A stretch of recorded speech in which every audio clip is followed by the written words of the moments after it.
I'd like to introduce Mr. Stephen Joyce. I won't go through your list, your portfolio. I think we all know the significant responsibilities that Minister Joyce has. In fact, we could learn from Minister Joyce on portfolio management. I think yours might be worth about 80 billion or something like that. We take, and we're encouraging our angels to take an active approach to portfolio management. That's certainly what Minister Joyce does. And the fact that he's here today, fourth or fifth conference in a row, I think, to talk to us, really just illustrates his hands-on approach to making things happen. So we're honoured again to have you here, and like to hear what you've got to say.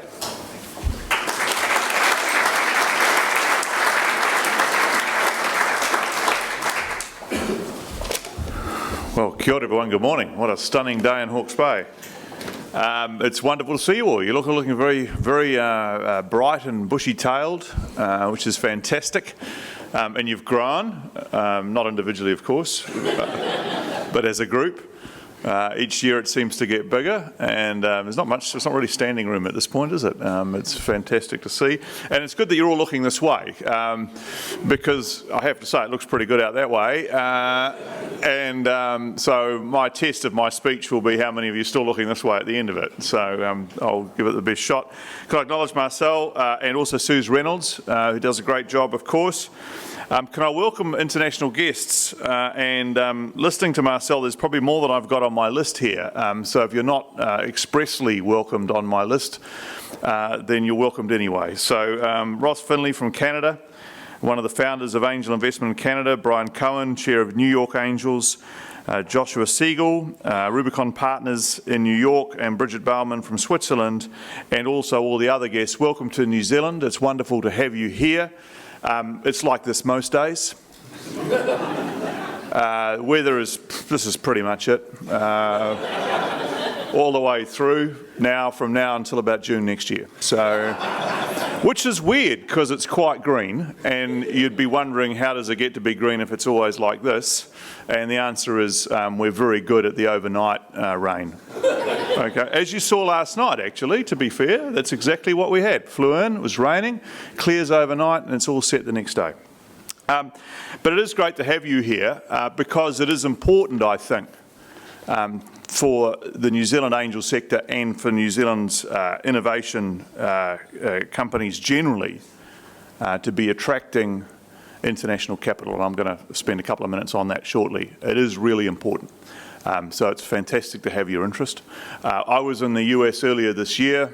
We took a bunch of tech companies up, went through the Valley, went through Washington DC, because these particular tech companies are involved primarily in the government space. It was a result of the WTO government procurement agreement, which New Zealand has become a party to, which gives us access through a act which name escapes me at this point in the US to US procurement opportunities. So we took these companies up and, as I say, went to Valley, Washington, and then Texas. And what became apparent through that process is, for my mind anyway, an observation that in the last few years the US venture capital industry's got a lot more outward looking. You go back to when I first started in the space, there seemed to be an expectation that people would turn up in the Valley and locate themselves there to be taken seriously. And while it's still true that you have to be familiar with the Valley and with investors if you are wanting to attract investment and to attract US opportunities, it's also true that the Valley is looking much more outward now. And not just in New Zealand but in Australia and around the world. They're prepared to go where the ideas are. And I think that's true of venture capital in the US more generally. And I think it's the right thing. Because there's something about the chemistry of the location where you come from which creates these opportunities. And we're mad if we don't recognise that. You can't just pick up a founder and plant them in California and expect them to do the same things that they've always done. So I think it's an important and positive development. And so, which brings me to discuss a little bit the New Zealand ecosystem, because it's a pretty strong one. And if you look at the numbers right now, there's signs that we're moving economically more broadly in the right direction, and certainly in the innovation and tech space. Overall, our growth rate is 3.5% in the last year, which places us in the top 3 in the OECD, which says quite a lot about New Zealand and even more about the OECD, which is we're the tallest in what is currently a fairly short forest, but you can only deal with the cards you played, and in fact, in New Zealand's context, we as an economy are doing very well at the moment. We had some employment figures out yesterday, which is ultimately for governments and for the country what it's all about, and that showed that New Zealand has the second highest adult employment rate now in the OECD, behind only Iceland. And I don't think we want to go to Iceland because they're significantly colder. So I think we're in good shape here. We have a participation rate now of over 70% of adults in the New Zealand economy. So there's some good things that come out of that. Still work to do in a number of areas. No getting away from that. We've still got to work on this whole issue of productivity growth and so on, even though that's been improving over the last few years, again, relative to the rest of the developed world. But there's some good things happening. And if you look under the hood, there's probably 2 or 3 things that are really driving that. One is opportunity. New Zealand as a country has far greater opportunity than it did 30 or 40 years ago. And it has particularly strong opportunity now through Asia, through the growth of middle-income consumers. And for the first time, we're in the fastest growing part of the world. First time, I think, since the 1800s that we're in the fastest growing part of the world. And particularly in the case of food and tourism and education and services generally, being linked into Asian consumers is really important. But there's another part of the story which is still getting undersold, and that is the second part. So you need opportunity, but you also need innovation. And actually New Zealand companies are showing that they are very innovative and are doing very well on the world stage. We released the TIN 200 report a couple of weeks ago. It's the TIN 100 still. I keep telling Greg he's got to rename it now. He can't say it's a TIN 100 report and then all the figures are about the 200 companies, but it's a growing pain. And the TIN 200 companies grew 12.5% in turnover last year as the top 200 tech companies in New Zealand. So they grew, and they grew $1 billion in 1 year, from $8.4 to $9.4 billion in a 1 year period. Their numbers of employment went up again about 3,000. That's been consistent for the last few years. So the top 200 companies now employ about 40,000 people, and these are not low tech jobs. These are high paid jobs. And also, what was encouraging for me is that the spending on R&D, which I think from memory is up around about 860 million now. So that's just under 10%, about 8.5% of turnover is being invested in R&D, which is actually probably the best sign as investors. You know, if the company can afford to put that sort of money in, then it's in good shape. And across the portfolio, an 8.5% average is actually pretty good, and not consistent with New Zealand's history, which is to undersell that part. So there's a growing tech story, which is really encouraging. And actually there's really big opportunities out there for New Zealand tech. And it's quite interesting. I mean, this is a gross generalisation, but the food services story tends to be more looked towards Asia, and the tech story tends to look more to the Americas and Europe. And that's partly, when you talk to some of the tech companies, is they find it easier to do business in the Americas and Europe. It's not wholly though. I mean, Vista's big in China and so on and so forth. So it's as I say, it's a gross generalisation, but nevertheless, there's significant opportunity. And I've just come back from South America, and the agri-tech opportunity there remains huge. You have to be patient, as you do in every market, but actually, particularly in agri-tech, I don't think we've even begun to touch the sides in South America. So it's exciting. And I personally, and there's a few people with similar grey hairs as me around the room, personally think that this is easily the best time in New Zealand's history to be setting up and trying to run a global business. I don't think there's ever been a better time. And that's fantastic. When we were starting out in the radio company in the 80s, it was all about what we could bring to New Zealand. You know, it was post Rob Muldoon, so we were all trying to work out how to get FM radio and modern stuff. You know, it was when Stephen Tyndall was starting out the warehouse and all those sorts of things. You know, when people were bringing retail and services to New Zealand, and now it's all about going out from New Zealand and how we can achieve things offshore, and that's exciting. So I think in reasonably good shape. So for the visitors here, you might say, well, why here? And I think it's a fair question, because actually we are now seeing quite a lot of innovation. My favourite example, of course, at the moment is Peter Beck and Rocket Lab, only because it really is rocket science. But it is an example it's the example that proves the rule that everything is possible from a small country handily located at the bottom of the Pacific Ocean. It is handily located. I can tell who the visitors are in the room because I've just got off the flight and I think, what's he saying? Look, it's easy. It's just one short flight from the west coast to the US, right? One short 12-hour flight. It gives you lots of time to think. You can watch a couple of movies, have a sleep, and you're here. So you see to yourself, what is it about this place? And partly it's isolation, it's historic isolation, and partly it is this, as a result, this sort of inventive behaviour. And also we're quite small, so people tend to think laterally. An engineer doesn't necessarily think of themselves as an engineer. An engineer is quite happy to pop across and start learning other stuff and other disciplines. And that's, I think, what creates this innovation and this opportunity. But most of all, it's the fact that actually we're here on our own a little bit located away from the mainstream, and there's not as many people here to tell us what we can't do. It's true. We Kiwi inventors, and you know, you've all invested in them, they take the view, well, actually, why not? You know, we can do this. Sure, we can fire rockets off from New Zealand. Sure, we can do it at 5% of the price of what NASA does currently. It's just a matter of working out how. It's the ability and the willingness to ask those questions and not to feel constrained as you do sometimes in larger economies is, I think, the thing we should continue to encourage and nurture. So, speaking of that, our job as a government is to try and nurture the development of this ecosystem, this innovation ecosystem, because that is, I believe, what's going to drive our prosperity over the next 30 or 40 years, whether it's in food, agri-tech, ed-tech, gov-tech, fin-tech, anything tech.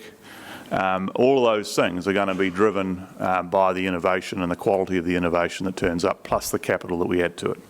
So we have a role as a government in trying to encourage the environment that allows New Zealand companies to grow and be competitive on the world stage from a New Zealand base. That's our job. And the way we do that is we have the thing, as you know, called the Business Growth Agenda, and we just keep chunking through a whole bunch of stuff that's designed to improve that competitiveness platform. And I'm encouraged when I see we're now ranked as number 13 in the world on global competitiveness. I'm still frustrated we're not on the top 10, but we'll get there. And if we keep doing the right things that encourage that competitiveness of our companies and the platform from which they succeed.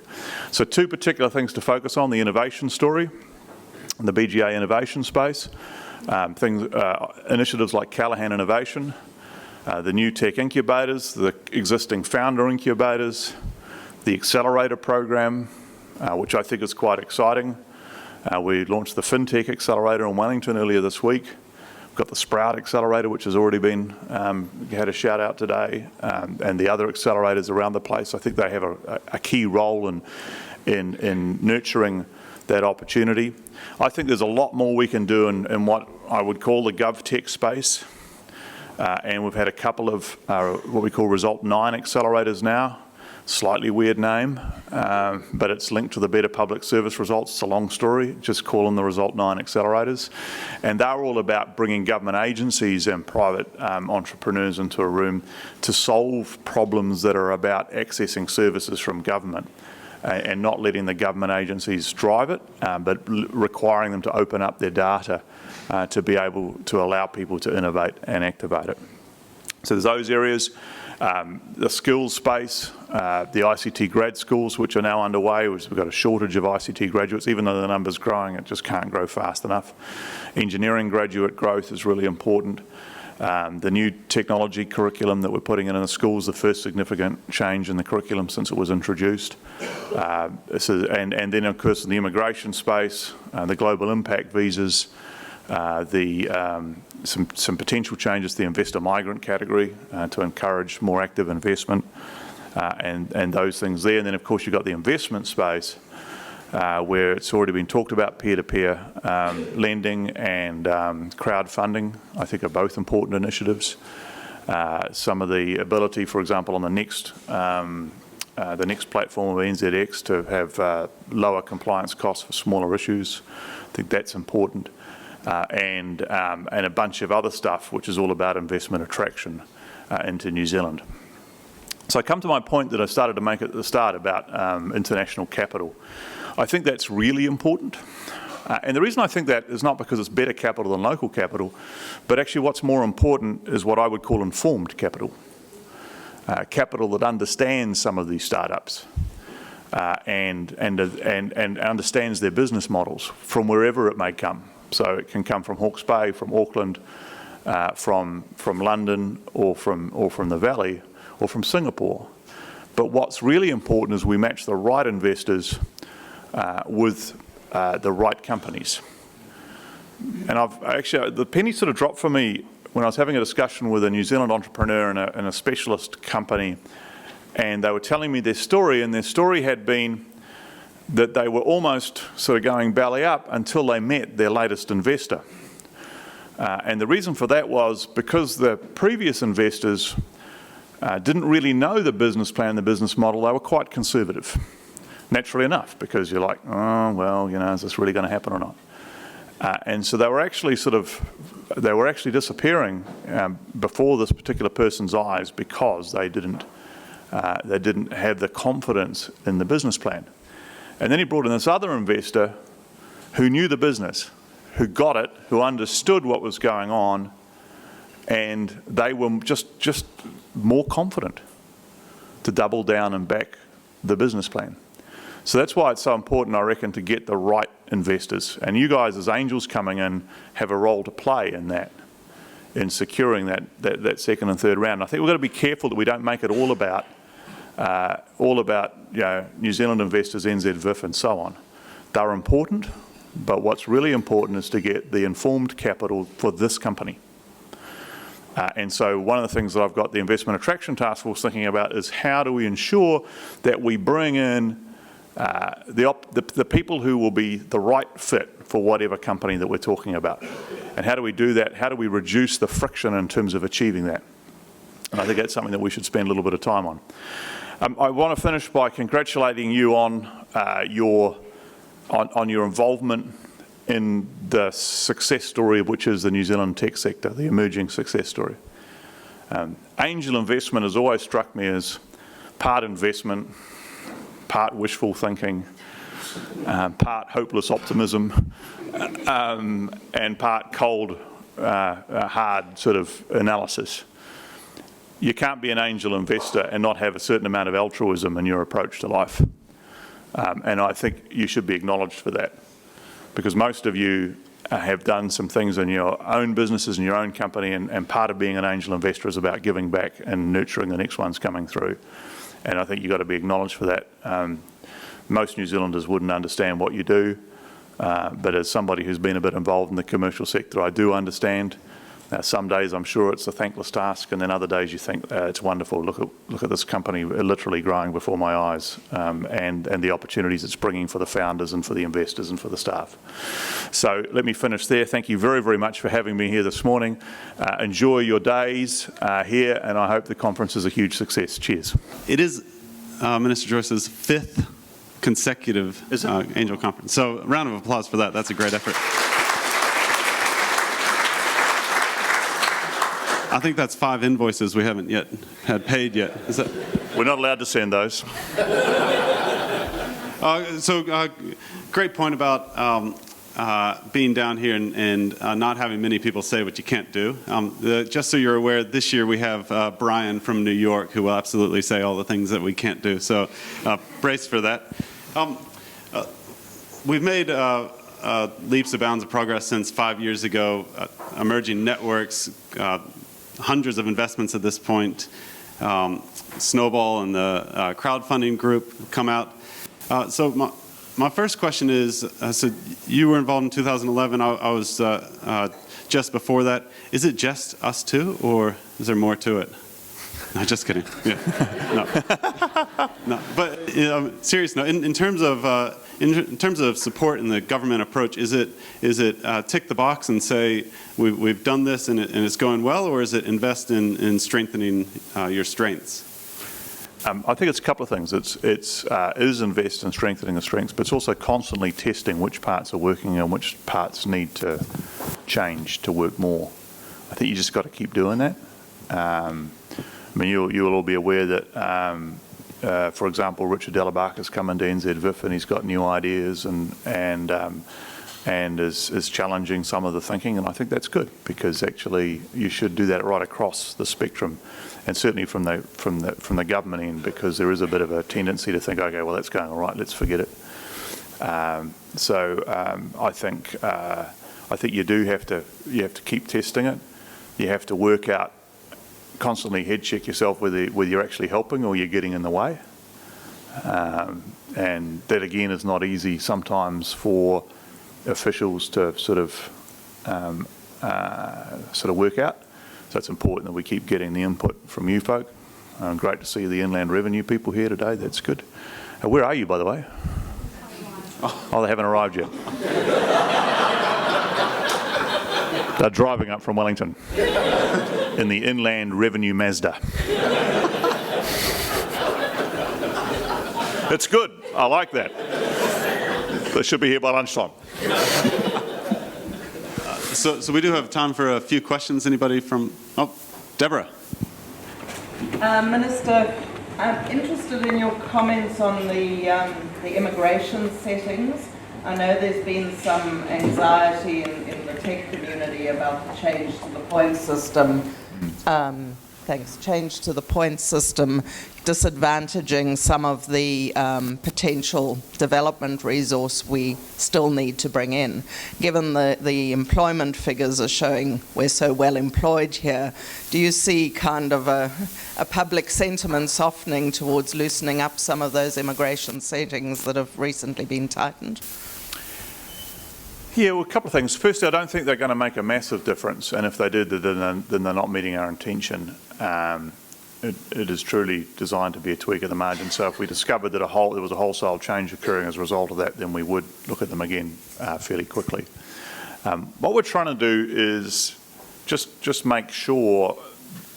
It's one of the interesting things, immigration, is that we all know what the right thing looks like. It's just trying to translate that into the instructions to the sector. So yeah, we spent quite a bit of time working on whether the proposals would cause problems in terms of one of the sectors that we really need the people coming in, and there's universal acknowledgement that the tech sector needs more people coming in as well as the people that are being trained. So we're keeping a close watch on that, and if there's any problems, you should let us know, either myself or Mike Woodhouse, and we'll just continue to watch it closely. Mark, any insights on what VIF might be doing in the later stage part of the market? Not at this point. I mean, I've got some ideas. I'm interested in things that attract more private sector capital, they're just thinking. So we don't want to keep putting more money into VIF. We think that actually it should be getting to the point 15 years in that it's washing its own face a bit. And then they're thinking of some tweaks and some ideas that might attract other capital. It's just a bit too early to say. Minister Andy Hamilton from Ice Angels, nice to see you here. It's about the fourth time this week, Andy. Yes. Slightly scary, actually. Yeah, so... for you and for me. Yeah. So two things, like reflections, it's always good to actually look back and go, actually, we've come a long way. And so that's the first comment. But the second is a question about incentives. And when do you think you reach the point, because the angel industry, in partnering with angels and also government, you seed funded via VIF, you also seed funded capability development via VIF. When do you reach the point as an industry where you go, let's have it like R&D tax credits where, say in Australia, 20% of any of your angel investment can be offset from day one against your tax? When do you think there might be a move, or could be a move, to make it simpler like that? I think you sort of bundled two things together there. So firstly, in the broader issue of tax incentives, I'm not really a fan, and neither are the Australians actually. So one of the things they're doing at the moment is reviewing their R&D tax incentive program, because I don't think it's achieving enough because it's very expensive, and they're suspicious, as we were, that there's a lot of reclassification of expenditure going on. And that's the problem with it. So yep, it's simple, but it does encourage that. And but having said that, I'm sufficiently agnostic that if we didn't see the R&D growth that we're starting to see from the changes we made, particularly in 2012, then we'd look for something else. I mean, it's a mechanism. What we're doing is a mechanism. It actually looks like it's working, as I say, we saw something like 16% growth in R&D in the Twin 200 last year in the business survey in 2015, which Stats did. It said 15% growth in R&D spend. So still early days, because the full R&D survey doesn't come out until next year. For some reason, known only to the statistical people, we only survey that every 2 years. We're changing that, but it's just taking a little while to make that happen. So the whole idea of R&D incentives, actually, and the policy objective, is to grow the R&D ecosystem in New Zealand, on the principle that if you have 60,000 people working in it instead of 30,000 people working in it, then that's a greater ecosystem with more spin-offs and more opportunity to develop new companies in New Zealand just by critical mass. And that's the reason to do it. Otherwise, I'd just rather lower everybody's tax rates and get on with it. But that's the rationale. It's a little bit different from the startup space. I think we have to do some things to lean in, and that's why we do the incubators, your own and others, and we're involved in that space. And that's why we've done the cashing out of R&D tax losses and a few other bits and pieces like that, which sort of lean into those opportunities. And of course, and all that seems to be working. I'm not a fan of just subsidising a part of industry just for the hell of it. You have to have a very clear rationale for what you're doing. As I say, the R&D thing's a clear rationale. We can argue with it, but I'd say if you're going to argue with it, argue with the policy. Should we do it or should we not do it? And I think there's plenty, and certainly in my experience, there's plenty of sectors that say, well, if you just put a bit more in here or just gave us a tax write-off here, things would be sweet and we just grow and mushroom. And here's an economic analysis where if you do a general equilibrium model, you can show massive amounts of extra GST, which would make Bill happy. I get one of those every 3 months from a different industry. So you just got to be a bit careful with that. And actually, it's not ultimately sustainable. So I don't see us going any further. If anything, you'd want to ultimately get it to a point where you could start to withdraw. Any other questions? Ray. Hey, Ray. Heard your comment about VIF and that. I think, one thing I'm seeing is that governments around the world are really supporting this innovation angel space.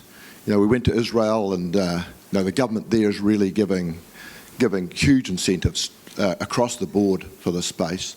We've seen in Australia just in the last year that the government there is really changing their attitude and really supporting the space. You know, while you're doing a lot, and you know, NCT's doing a lot, Callaghan's doing a lot. You know, I really think it's important that you don't drop the ball with VIF and SCIF and the support that they give. And I just wonder whether you could give greater clarification around what's happening there. I hear you, and no, not at this point. No, I completely understand. You don't want to drop the ball, that part of it. But I think it is right to ask the question each time, which is, are you helping or are you hindering? And once you've got to a certain point, how do you change the model to achieve more? And those are the sort of questions that Richard and the board at VIF are asking at the moment, and we're encouraging them to do that. So no, I can't give you any answers, you know, as to what it looks like right now, because I literally don't know. But I certainly hear you in terms of not withdrawing and causing problems at the wrong point. That's certainly not where we're at. As you travel the globe and look at other economic development initiatives, what would be the best example of something that you'd want more of? You know, you're there looking at other jurisdictions. Maybe it's sector specific. It may not be. And you get on that plane back across the Pacific. And you say, I want a bit of that. What would be the prize, if you like, that you want to take back? There's a couple of things. It's primarily in the people skills space, actually, and we've leaned forward a lot in the sort of STEM subject area, particularly at universities and so on. But we are still really short of the sort of skills we need for the 21st century economy, tech economy. And I find myself in a battle with some parts of the university sector, not, to be fair, the leadership of the universities, but within the universities, when they say, oh, you know, we're taking out the humanities, and you know, it's all about the engineering and science. Well, the wake-up call is the humanities are still 5 times the size of the engineering and tech sectors in New Zealand. So the humanities are not disappearing anytime soon. And I'm trying to shift the engineering up from 8,000 people studying to 10 or 12, and we're getting there. But if anything, I'd say I'd probably like a stronger understanding of the importance of that, if I could wave a magic wand, as you see in some countries. I think the second thing is I'd like to see a bigger focus on what we're doing to create new entrepreneurs. We're actually having this summit, it's not called a summit, symposium coming up on entrepreneurs, bringing a gentleman out from, whose name escapes me for a second, bringing him out from California, San Francisco, which I think University of California in the Bay Area, who's an engineer and a industrial psych, and who's written I'm looking at Rachel, hoping to help with his name. He's from Berkeley University. Thank you. And what she said. And he's coming out later this month. And we're getting the business schools all together, and actually, I don't know whether a few of you people are coming as well. And the aim of the exercise is to really test what we're doing in terms of education of entrepreneurs. Now, I've been always one of those people that said, well, that's actually quite hard to do. As somebody who came from entrepreneur into government, I always thought I was born, not made, that I was unique. And there were only a few of us with a special sauce. But actually, when I listened to this guy, I thought, actually, he was describing what we did when we set up. And actually, it's stuff that you can learn. Not perhaps completely, but there's certainly skills you can learn and be taught. So that's the sort of discussion that we're going to have as to how we can take business education in New Zealand to another level to seed more of these entrepreneurs. So that's one thing. And then probably the third area is just to get more business R&D going on, particularly amongst some of our bigger companies. And it's great to see what Simon Mutter has now said and is planning to do, because there has been a real shortage. And I think part of it is the fact that our bigger companies have tended to be service companies, and they haven't seen their role necessarily as innovators. Although I think in this day and age, if you're not an innovator, you're sort of heading out the back door at some point. It's just a matter of when. So I just think we need more in that space. So we're currently about 0.5% of GDP, and there's lots of reasons for that. 0.58. There's lots of reasons. One of them is, we don't have a big motor vehicle sector. We don't have a large pharmaceutical sector, and they contribute. If you look at Norway, you can look at Norway, and Norway is great, but actually all the Scandinavian countries have like about 1 or 2 large companies that do most of it.